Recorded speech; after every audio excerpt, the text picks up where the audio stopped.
हाँ। एक आदमी ना जुमेरात के एक आदमी ये इरादा किया कि हम दूसरी शादी करेंगे। बोला कितना ये टला घूमते रहोगे, एक ढोल कितना बजे हो, दूसरी शादी करेंगे। उसकी बीवी को पता चल गया कि दूसरी शादी के चक्कर में है। बोला अच्छा तो दूसरों भी हाँ मैं करा दिया। बीवी रात में बनाई खाना, दाल बनाई, भात बनाई, तरकारी बनाई और उसमें नींद की टेबलेट मिलाई। ये वो नींद की टेबलेट 12 गो नींद की टेबलेट मिला। रात में खाया ये खाना, सोया, सोते रह गया। 3 दिन बाद उठा। कई दिन बाद उठा? ये जुमेरात के दिन सोया था तो दोपहर में आंख खुली, घड़ी देखा 12 बज गया। जल्दी से गुसल करके आया, कपड़ा पहनने लगा तो बीवी बोली कहां जा? बोला जुमा पर है। बीवी बोली जुमा नहीं जाइए तो आर जी 3 दिन सुतलो झलालते।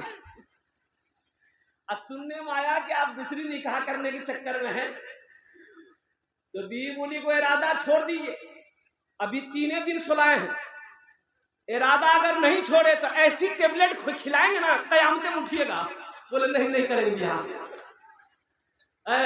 नौजवानों निकाह करो, नबी के सुन्नत के मुताबिक निकाह करो। बीवी के भी जो कुछ का कहते हैं कि बीवी को इज्जत दो, वो किसी की बेटी है, किसी की लाडली है, किसी के घर की शहजादी है।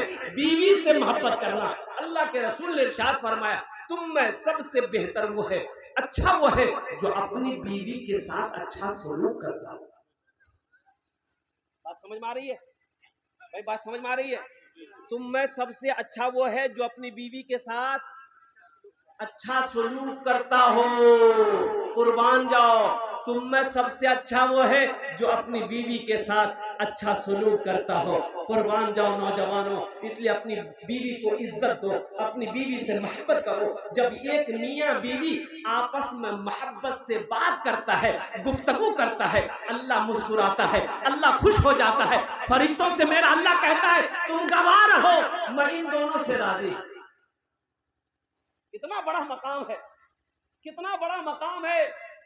क्यों? कुर्बान जाओ, सबसे पहला रिश्ता मियां बीवी का रिश्ता, सबसे पहला रिश्ता। हाँ, ये माँ बाप भाई बहन, ये दादा दादी, ये तो बाद में। सबसे पहला रिश्ता जन्नत में हजरत आदम अलैहिस्सलाम का निकाह अम्मा हव्वा से हुआ, ये पहला रिश्ता था। और कुर्बान जाओ, पहला रिश्ता मियाँ बीवी का रिश्ता है, इसलिए बड़ा पाकीज़ा रिश्ता है, बड़ा मुतबर्रक रिश्ता है, बड़ा मुबारक रिश्ता है। इसलिए बीवी को इज्जत दो। जलसा इस्लाह मुआशरा था, इसलिए मैंने आपको पैगाम दिया। अच्छा देखिएगा, पहले जमाने में था मुखिया साहब, मुखिया शोएब साहब हमारे दरमियान है और दिगर उलमाए किराम हमारे, अल्हम्दुलिल्लाह ये वो उलमा की जमात है कि जिनके चेहरे को भी देखना सवाब है। सुभान अल्लाह, माशाअल्लाह। उलमा के चेहरे को देखना सवाब है, जैसे कुरान को देखना सवाब है, माँ बाप के चेहरे को देखना सवाब है, खाने काबा को जैसे देखना सवाब है, उसी तरीके से एक आलिम के चेहरे को देखना भी सवाब। आप लोग देखते रहिए, सवाब कमाते रहिए। मैं ये कहता हूँ पहले जमाने में मुखिया साहब, बेटा अगर बाप अगर बेटा को सामने खड़ा करके पूछता थे बेटा ब्याह करवे, बेटा शर्म से पानी पानी हो जाता था, नजर झुका के भाग जाता था। बोला बात सही गलत? हमारे बुजुर्ग जो बैठे हुए, शर्म से पानी पानी हो जाता कि हम अब्बा को क्या बोले, भाग जाता। तब उसके साथी लोगों से उसको तैयार किया जाता। और अभी का जमाना देखिए, अभी का जमाना में लड़का लड़की का मोबाइल लेकर फोन में घूमता है। अब माँ से बोलता है ग्रेज ब्याह करबू मैं, बाबा बोली दिए नहीं करेगा नहीं, बस समझ जाइए। बोलो बात सही की गलत है? बोलो बोलो। शर्म खत्म हो गई, हया खत्म हो गई। ऐसे ही एक लड़का, अच्छा देखिएगा ये भी तजर्बा है मुखिया साहब, ये भी तजर्बा है। लड़का चाहे लंगड़ा हो, एक आंख का काना हो, चाहे वो खपड़ी का तवा का तल्ली हो, उससे पूछिएगा ना कि हमको मोगी चाहिए, बोले मोगी ब्यूटीफुल चाहिए। बोलो बात सही की गलत है? बोलो। सब ब्यूटीफुल के ही चक्कर में है, काली लड़की से कोई शादी करने को तैयार नहीं। अरे नौजवानों, सिर्फ सूरत को ना देखो, सीरत को देखो, सीरत को देखो ना। अल्लाह के नबी ने इरशाद फरमाया लोग 4 बातों की बुनियाद पर निकाह करते हैं। कोई हसब नसब देखता है, खानदान देखता है, कोई हुस्न जमाल देखता है, खूबसूरती देखता है, कोई माल देखता है कि टाका वाला है कि नहीं है, जमींदार है कि नहीं है, पैसा वाला है कि नहीं है। तुम दीनदारी को तरजीह दो। यानी पता ये चला अल्लाह के रसूल ने इरशाद फरमाया जिस लड़की के अंदर में दीनदारी हो उसको अपनी बीवी बनाओ, जिस लड़के के अंदर में दीनदारी हो उसको अपना दामाद बनाओ, जिस घर के अंदर में दीनदारी हो उसको अपना रिश्तेदार बनाओ। तुम दीनदारी को तरजीह दो। इंशाअल्लाह दीनदारी को तरजीह देंगे हम लोग, हाथ उठाए इंशाअल्लाह। एक लड़का ऐसे ही ना फोटो दिखाता था, उसको बड़ा छांटता था, फोटो देखता ना हेकराज कर मैं भी आ रहे बोले नहीं इगरो नाक टेढ़ो जी हटाओ, हेकरा से बोले नहीं इगरो दांत निकल लो जी हटाओ, हेकराज बोले नहीं कान टेढ़ो जी हटाओ, हेकराज बोले लड़की कालो जी नहीं कर। खाली सबको छांटता था, खाली ऐब निकालता था। 40 साल उम्र हो गई तो उसका बोह नहीं बोला कर तो बिहाने है, बोले कहना बोला तुरा से क्या कर देते बूढ़ा भाईगा। बोला ठीक है जिया जी अब आप ही देखिए, हम नहीं देखेंगे लड़की, आप जो देख लीजिएगा हम निकाह कर लेंगे। उसका जीजाजी बोला कि बेटा तुमको भी हाँ कराते हैं। देखा ये काली लड़की देखा, बात चलाया, बात चल गई, पक्की हो गई, बारात गई, निकाह होके आया। हकीकत में लड़का कभी देखा ही रूम में गया बीवी के पास, बीवी घूंघट उठा के जो सलाम की, ये लड़का वही बेहोश हो गया। बीवी बोली करो कोई बीमारी जिगरा की हो, कुछ बात करने से पहले बेहोश हो गया। तो वही पानी का गिलास रखा हुआ था, वो बीवी उठाई गिलास, पानी छींटा मारी आंख में, कह रहा उठा हमें तुरा से कुछ पूछे वाला झलते पहले बेहोश भागला। तो लड़का आंख खोली के बोली जल्दी जो पूछना जी जल्दी पूछा, तो फिर बेहोश भाग। तो लड़की पूछी ये बताइए हम यहाँ नहीं आए हैं, किससे पर्दा करेंगे किससे पर्दा नहीं करेंगे, आप मेरे शोहर हैं आप हमको बता दीजिए। तो लड़का बोला कि सुनो तुम किसी से पर्दा करो या ना करो लेकिन हमसे पर्दा जरूर करना। फिर लड़का बेहोश हो गया।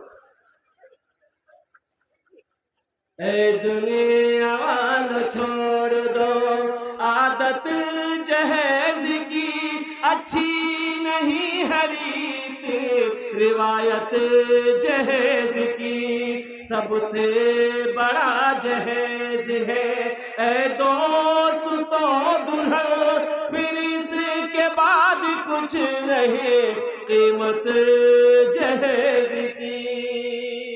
इंशाअल्लाह अपनी बीवियों को इज्जत देंगे, अपनी बीवी से मोहब्बत करेंगे, अपनी बीवियों के साथ अच्छा सलूक करेंगे इंशाअल्लाह। मैं अच्छा सलूक करोगे, बीवी से मोहब्बत करोगे, बच्चों से मोहब्बत करोगे, अल्लाह घर के अंदर में रहमतों का नुज़ूल करेगा, अल्लाह उस घर में बरकत देगा, अल्लाह उस घर में रहमत को नुज़ूल करेगा। जिस घर में तू मैं झगड़ा झूठी हमेशा चलता रहता है उस घर से रहमतें दूर हो जाती हैं। झगड़ा ना करो, लड़ाई ना करो, बदले की आग सीने में मत जलाओ, माफ करना सीखो।